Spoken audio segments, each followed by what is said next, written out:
All right, guys. So let's look at now 2F. All right. So 2F, it's an extension on from 2E. So we're still working with Sarah. And the first part of 2F is that we have to put these programs together for Sarah in her program card. So as I was just saying before, we've already identified what her main body exercises are going to be. So the first step, what I want you to do here is now look at those exercises and look at what order that you would take Sarah through those movements. And then you've got to I just want you to copy and paste or just write in what order those exercises are going to go in. Now, when we're looking at exercise order, the order that I recommend is you always start with legs, then we move to upper body. So when you're putting them in an order, we want to start with her legs first. They're a bigger muscle group. They're going to take a lot more energy when performing the exercise. So we want our client to be as fresh as possible before performing those movements. So if we would do the upper body first, we're already going to be fatigued before we do our lower body.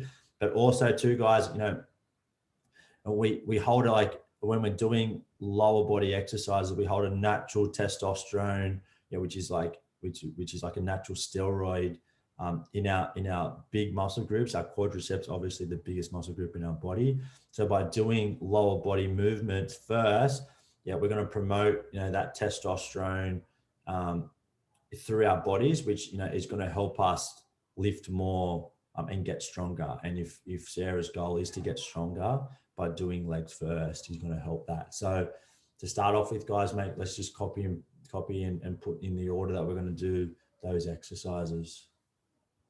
So we're going to work through this first program card together and this first program together.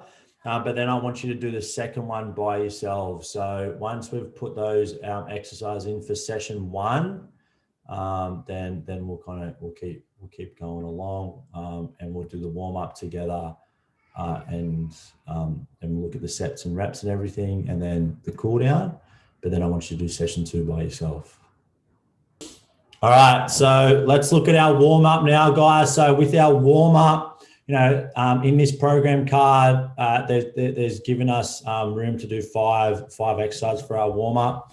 I'm going to go through the way that I want you to put these exercises down as a bit of a template. So then when you're putting programs together, and I explained this last week in the session I did with programming. So exercise one is always an exercise to promote blood flow to muscles. Okay, elevate our heart rate, start increasing our core body temperature a little bit. So, I always recommend our client go on to a cardio machine as that first exercise to warm up. So let's pick a cardio exercise, knowing that we're going to be working anterior muscles for this first session. We want to be making sure that we're obviously working both lower body and upper body at the same time. So, jumping on a bike where it's just going to be warming up the lower body, I wouldn't recommend. I'd recommend a cardio exercise is going to use upper and lower. So we could do a rower, we could do a cross trainer, because they're going to be using both lower body and upper body at the same time. So pick an exercise for that. Then we're going to be looking at our sets, our reps, our tempo, our rest, and our intensity. So just for this first one, guys, let's just put down that we're going to do one set. Our rep's going to be for 5 minutes because it's a client who's got a lot of experience in the gym. So we could probably put her on for 5 minutes. There's not going to be a tempo because we're doing a cardio exercise, so we can leave tempo blank. We're not going to have a rest because we're just going to finish off that and go straight into our dynamic exercise. So we can leave that blank as well. And then the intensity, guys, we're going to give it an RPE score, so rate of perceived exertion. So this score's out of 10. And we're going to kind of be around about a 4 out of 10 is what we want the client to be at. So put 4 RPE as the intensity there. All right, now exercise, let's say exercise 2, 3, and 4. we're going to be doing what we call dynamic stretches. So dynamic stretches are stretches that we do that are through movement. So it's stretching through movement is what we call dynamic stretches. Now, knowing that we're doing anterior muscles, we want to be making sure that we're dynamically stretching those interior muscle groups. So yeah, a really good stretch for our quadriceps, for an anterior, like a stretching through movement would be like a walking lunge with a twist. So we could put down for exercise 2, a walking lunge with a twist would be a good dynamic stretch for our quadriceps. A really good stretch, for our upper body is what I call thread the needle. You've probably also heard it before, but to explain what thread the needle is we're on our hands and knees, and let's say we're going to do our right side first. We reach our right side underneath our body, and then we rotate up and we reach right up to the sky, and that's going to stretch all the way through our anterior chain. So it's a really good stretch that we could do for our interior. The last stretch that we could potentially do for our interior might just be because we're going to be working out kind of our shoulders, or it could just be like a shoulder roll. So obviously just rolling our shoulders forward for 10 and then rolling our shoulders backwards for 10. So they could be our 3 dynamic stretches. Guys, these are just some examples. You don't have to put these down, but I'm just trying to kind of go through what we could potentially do. So if you want to put them down, great. If you've got some other ones you want to do, fantastic as well. Exercise number 5, guys, especially because of the client here. I'm thinking of the client here. I'm thinking of, all right, what's some kind of prehab, what's a prehab exercise that we could do? And then when I think of prehab, I think of, all right, what are some main injuries that netballers have? And it's a lot of lower body kind of injuries, like to do with their ankles, knees, and hips. So my 5th exercise would be doing some prehab stuff to kind of strengthen up those lower body joints. And then I want to do some what we call proprioception. So proprioception is just get a nervous system working and get a everything firing as quickly as possible. So I would probably get her to stand on what we call a wobble board. So a wobble board is like a disc that's like kind of half full of air, and you stand on it on one leg. And I'd probably get her to chuck a tennis ball to a wall. So she's working on her proprioception, but at the same time, she's working at strengthening up her knee, ankle, and hip by standing on one leg and working on her balance. And that's going to be a really good exercise, obviously, to stimulate her nervous system, to get her ready to train, but at the same time, we're strengthening up through her ankles, knees, and hips. So, we could just call that like one leg wobble board, wall throws or something like that we could put down for exercise 5. So, see out here, guys, when I always think about who the client is and why they're training. And it's a really important thing that we start thinking and start getting used to it, because clients come to us for a reason. So we want to make sure that, we are giving them the best program possible and thinking about why they're training and what the goal is. And for Sarah, her goal is to get stronger for netball. So that's why I've kind of chucked that exercise in there for exercise 5. All right, so our sets, for our dynamic stretch, let's just put down 2 sets, and that's including our exercise 5, which is more of a kind of proprioception, balance strengthening exercise. All right, for our reps, let's just put down 10 each side for our lunges, 10 each side for our thread the needle, 10 each side for our shoulder rolls, and then for our wobble board, let's just put 30 seconds each side for the reps for that. So that's what we're going to put down. So it should be 10 each side. So just put ES, guys, for each side. 10, 10, 10, and then 30 seconds. All right, our tempo. So tempo, guys, I want you to think about, I want you to put this down yourself, but just think about what the tempo, could be. The way as we write tempo, it's like a number, then we do like the dots on top of each other, then our second number, and then dots on top of each other, then our third number, like you can see on the screen there. So, so what's our tempo for a walking lunge with a twist? So think of the down phase. So you're stepping out and going down into the lunge. How many seconds is it going to take you to do that? Once you're down in that lunge, you're going to do the twist to really stretch through the quad. So like how long will it take you to do the twist and come back to the middle?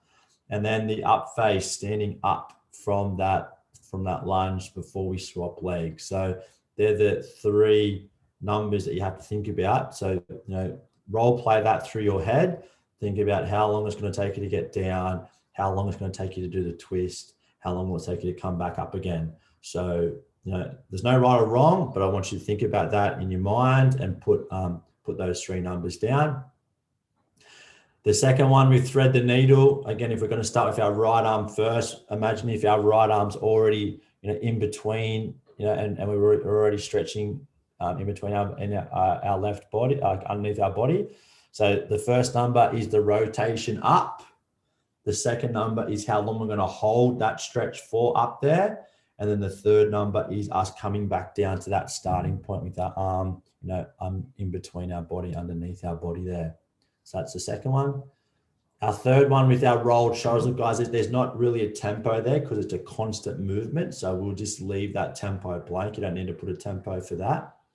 And our last one with our wobble board hold, there's no tempo for that either because it's a constant movement. So we'll leave that blank too. Now for rest, again, guys, this is subjective. There's no right or wrong here. If you want to give your clients some rest, awesome, go ahead, give them whatever rest you feel would be necessary. If you don't want to give them rest and you just want them to move from one exercise to the other, then that's fine too. You can just leave that blank. So I'll leave it up to you to either, if you feel there's rest required, put it in. If you don't feel like there's rest required, then you can leave it. And then intensity too, as well, guys, again, very subjective. We're going to keep it at RPE scoring here. So give it an RPE score, obviously 1 being really, really, really light and really easy, 10 being extremely hard. You can't train any harder than a 10. Make sure you put RPE at the end of it. But for each one of those exercises, what RPE scoring would you give each one of those exercises? All right, let's come down to our main body, guys. So our main body, we already should have our 6 exercises that we're going to do. Now we said that we're going to be doing sets of 4. So I want everyone to put 4 sets for those exercises.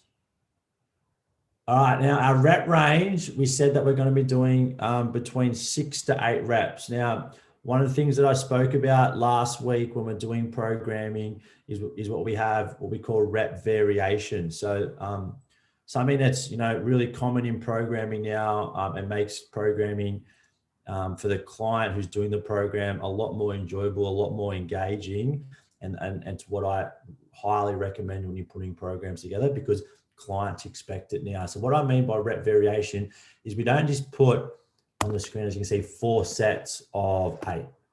All right. What we want to do is we want to give them some variation. So the first set, let's give them 8 reps.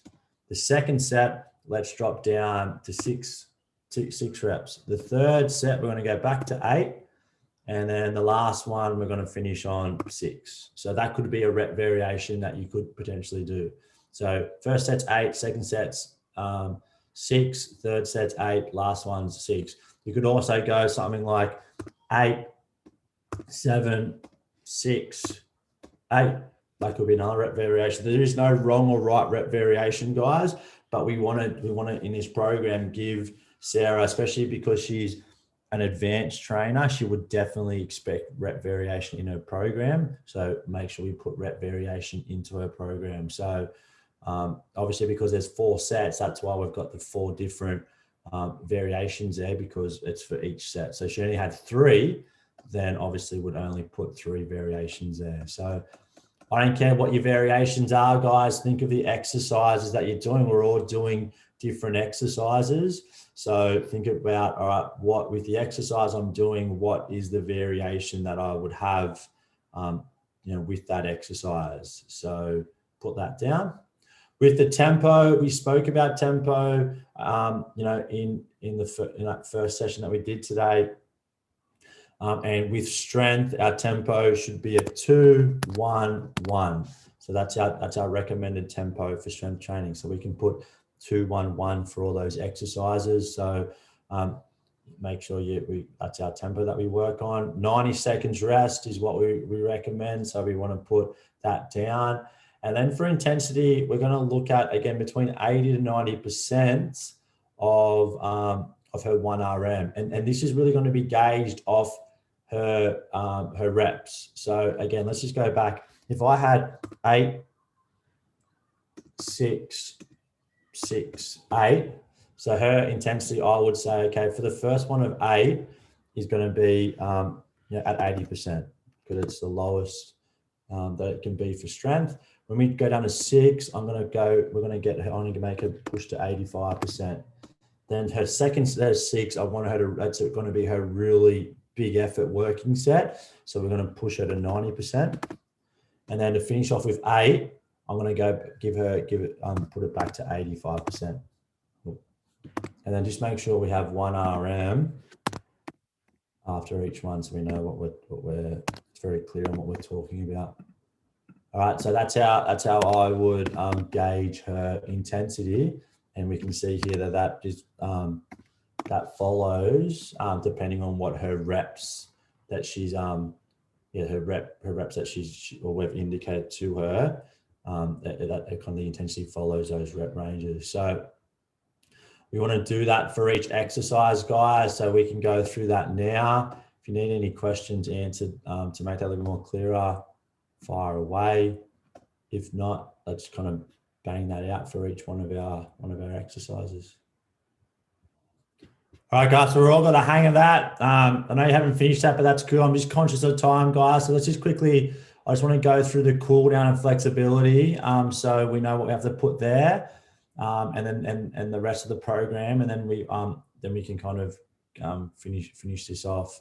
So with our cool down, guys, just to recap of what I spoke about last week, our cool down, the reason why we do a cool down is we want to bring our clients resting, like heart rate down to as close to resting heart rate as possible. Now, this is again subjective, but for me, I know that the quickest way to get a client's heart rate down is to have them laying on their back on the ground.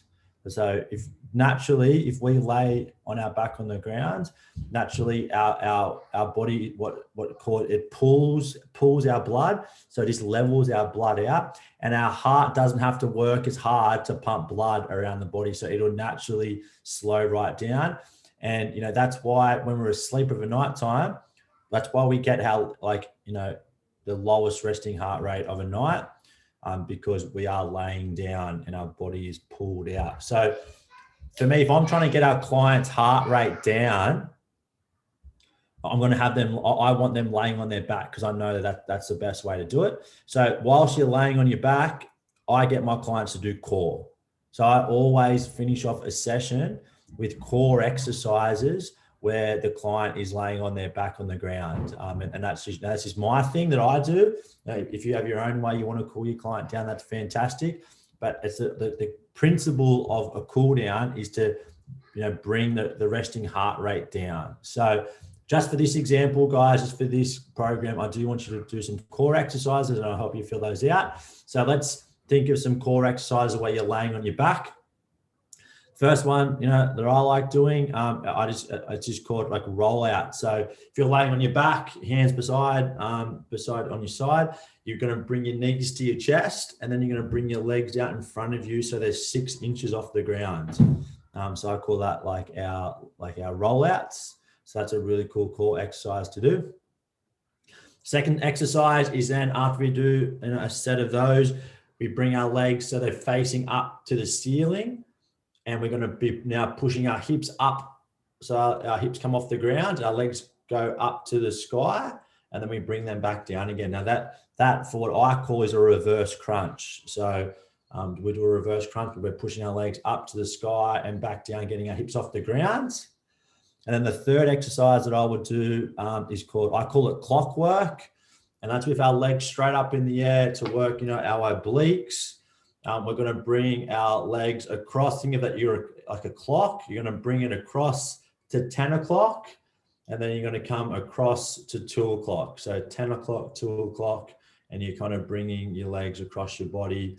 But again, that whole time, I'm laying on my back. I'm not coming up at all. I'm laying down. So I know those core exercises where they're hard.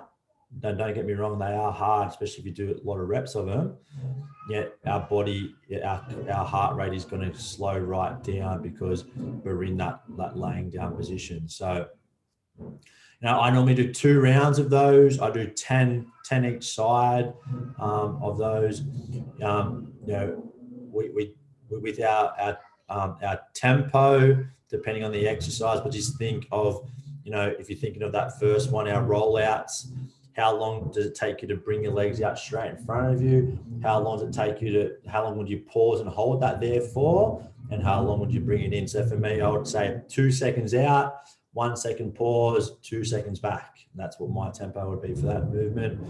I would give my client a 30-second rest, and I would have the RPE for that around about a 4 RPE for all those exercises. So that's what I would do for a cool down. Now for stretching, this is where I'm a little bit different. And again, very subjective. There's no right or wrong here for stretches. Some people look at the program that they've done and then stretch a client according to the program. I'm a little bit different. Yeah, I feel that there is 3 muscle groups where everyone is tight. So I don't care what program that you've just done. Yeah, my focus is stretching those 3 muscle groups that I know are tight in every client, because I want to improve mobility in those 3 areas. So the first stretch I always do with clients is a hamstring stretch. So whether that is, just your normal sit down, 1 leg in, 1 leg out, stretch your hamstring, or whether that is a partner stretch where I'm stretching the client's hamstring. Hamstring stretching is where I always start, because everyone's tight through their hammies. The second one is a hip flexor stretch. So we all sit down too much. As we get older, our hip flexors, are really tight, and it kind of causes a lot of issues, especially through our lower back. So I would do a hip flexor stretch, probably the main hip flexor stretch that I would do, depending on the client. But more than likely would be the one where you're just in like a lunge position on the ground, and you kind of just hips up, stretching through that hip flexor. If I think it's an advanced client, I might pull their leg up from behind them as well to get a stretch through their quad and hip flexor at the same time. But hip flexor is the second stretch I always do. The third stretch is a chest stretch. Again, we are very anterior dominated in life. We work on a computer in front of us. We drive, we cook, everything's in front. So our chest becomes very overactive. So we need to stretch that out. So doing like a pec stretch on a door frame is a great stretch to do to open up through the chest. So they're the 3 main stretches that I do with clients. Doesn't matter what program they're doing, because I know that they're tight in those areas, and I want to stretch out those areas because they're not going to do it themselves. So that's why I focus on those stretches.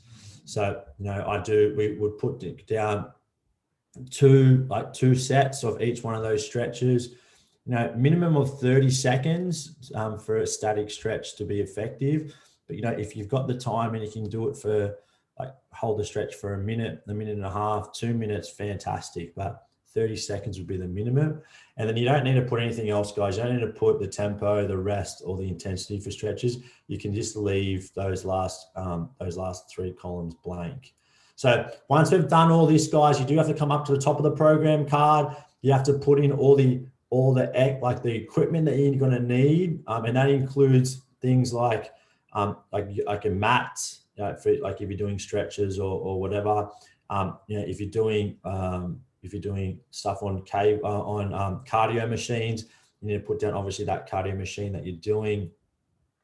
If you're doing exercise on pin loaded machines, like if you're doing a row exercise, you actually have to put obviously that pin loaded exercise down, so machine down. So all the equipment you need to kind of fulfill this program needs to go there. And then at the bottom here, guys, is that we need to justify our program. All right. And we're just going to focus on the main body. Why have you chosen the exercises that you have chosen? Everyone have chosen different exercises. So you have to tell me why you've chosen those exercises. And then the second part is just justifying the variations that you've done here. But that's easy because they all follow the recommendations of strength training. And our client Sarah's main goal is to improve her strength. So the sets that we've chosen are recommended for strength training. Our reps that we've chosen are recommended for strength training. The tempo recommended for strength training. Our rest is recommended for strength training, and our intensity is recommended for strength training. So the second part of it's easy because we can just say that our variables in our program are all aligned with the recommendations for strength training, which is our client's main goal. So the main thing you just have to focus on talking about is why you've chosen the exercises that you have chosen. All right.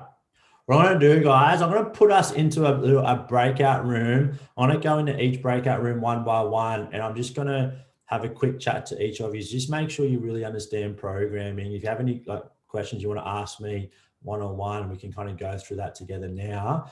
And then we'll do that for the next 3 minutes. Then we'll come back. We'll spend 10 minutes finishing off going through the last 2 questions. And then I'll leave you guys to kind of finish off 2F if you haven't finished it in your own time. So let me just break up into these little breakout rooms now. You can ask me any questions that you may have, and then then we'll come back. All right, guys, we're just going to wait for Josh to jump back in, and we're just going to quickly go through the last 2 questions and make sure you understand them, get an answer out, and then I'll leave you guys to finish off this workshop assessment by yourselves, and then turn it in once it's ready. So Josh should be in any second, and then we'll get going. Well, actually, all right. So let me share my screen, guys. Let's finish off today's session. So we can do this with session 1, and then you've obviously got to then repeat this for session 2. So question 2, we're looking at, we're going to but we've got to calculate the client's training volume, and then we're also going to calculate the client's we've got to calculate 70% of our clients' maximum heart rate. So the way that we calculate our client's training volume first is what we need to do is we need to add up all the reps in the session. So it's pretty straightforward. So if you look at your first session, you want to add up all the reps. So you get your phone out, and if obviously we're doing 4 sets, so for each session there's 4 different reps that we've chosen. So you just need to go through that rep column and just add up all the reps that you've put down. So if you did 8, 6, 6, 8, then you do 8 plus 6 plus 6 plus 8, and then the next exercise, whatever the next one is, plus 8 plus 8 plus 6 plus 6, and add all up just on the main body, guys. Don't worry about the warm up and cool down, just the main body. Add up all the reps that you've put down, and once you've got all those reps there, you'll end up with a total training volume, and that's how we do that. Now, Anna, with you, because one of your exercises with those burpees was a timed, I want you to think about how many burpees do you think you can get done in that time, and then that's what you would put as the reps for that time. Does that make sense? Yeah. Yeah, cool. So that's how we do training volume, guys, is that we look at all the reps that they've done. We try and calculate how many reps the client's going to do in the session. All right, is this making sense? Yes, we're adding up all the reps. Well, adding up all the reps, up all the reps. Yeah, just for the main body, Yeah. Yeah. Okay. Then the second part is we've got to find the clients, of 70% of the client's maximum heart rate. So the way we do that, all right, we start off with 220. It's just a number that we start off with. So 220 is a maximum heart rate for like a newborn. Then what we do is we minus the client's age. Okay, now Sarah is 29 years old. So we need to minus her age. So we're going to minus 220 minus 29. So it should give us 191. And then we're going to find what 70% is of 191. And the easiest way to do that is you just do 191 times 0.7, because that's 70%. And that will then give you what her 70% of her maximum heart rate is.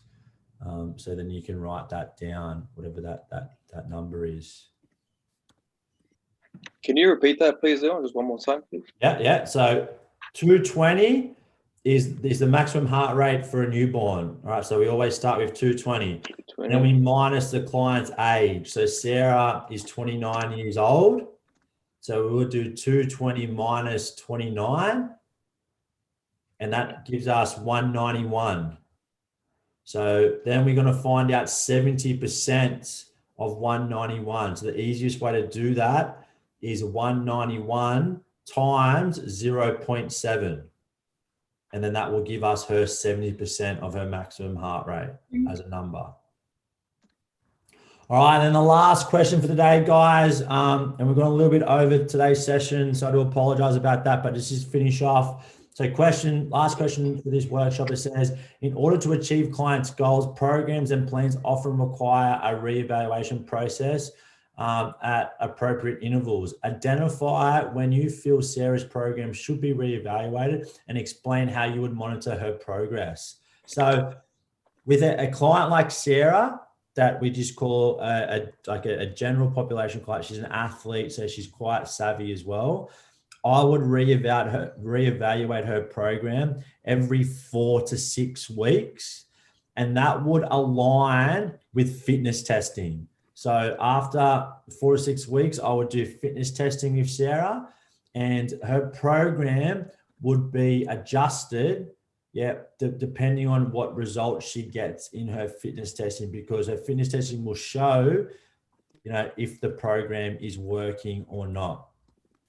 Now, the second part of this question is says, explain how you'll monitor the progress of Sarah for that time. So as I said before, number one, I would monitor her progress through fitness testing. I would test her week 1, and then I would retest her depending on when I'm going to change the program, either week 4, week 5, or week 6. And that's how I would monitor if she's improving or not. The other way I would monitor in between those testing periods is by getting Sarah to fill out a training diary. And so when she's filling out the training diary, that's going to look at, is she completing all the sets that that we've recommended? Is she doing the reps that we've recommended? Is she lifting what weight is she lifting? Because we've only given it as a percentage of 1 RM, but what specifically, is that weight increasing over that 4 to 6 weeks? It's recommended that we increase our weight between, 2.5 kilos a week, 2.5 kilos every 2 weeks. So is she achieving that? Because she's doing a strength program. Is she able to slowly increase that weight over time? So obviously that's showing that she's improving. What if we're watching her train, is her technique improving? Does she look bored with the session? What's her feedback from the session? Is if she's finding the session easy? Looking at her heart rate throughout the session.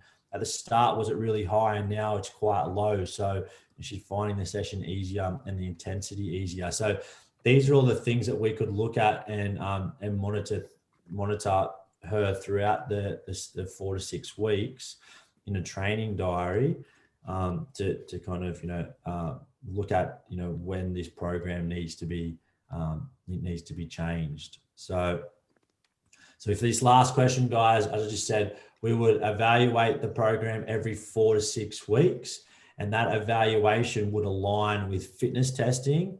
And that kind of brings us to the second part of the question, how we monitor her progress. Well, we monitor it through aligning her program with fitness testing every 4 to 6 weeks to show that she's improving.